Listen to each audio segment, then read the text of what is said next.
আজকে লাঞ্চে কি বানিয়েছি দেখো, খুব সিম্পল মেনু।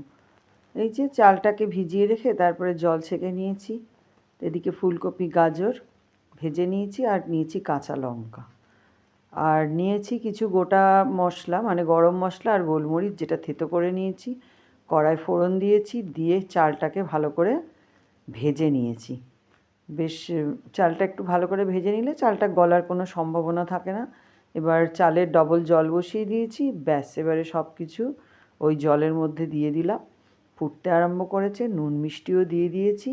আর এটাকে এবার একটুখানি ঢাকা দিয়ে দেব, গ্যাসটা কমিয়ে দেব, ব্যাস একদম রেডি হয়ে গেছে ভেজ ফ্রাইড রাইস। ভীষণ অল্প সময়ের মধ্যে হয়ে গেছে, খেতেও খুব সুস্বাদু হয়েছে। আর তার সাথে হয়েছে ডিমের কষা। আর আজকে এটাই সিম্পল একদম লাঞ্চের মেনু। আর তার সাথে পিঠে তো রয়েইছে, একদিনে তো আর পিঠে খেয়ে শেষ করা যায় না। তাই আজকে আর লাঞ্চের মেনুতে আর কিছু নেই। এখন আসি, টাটা।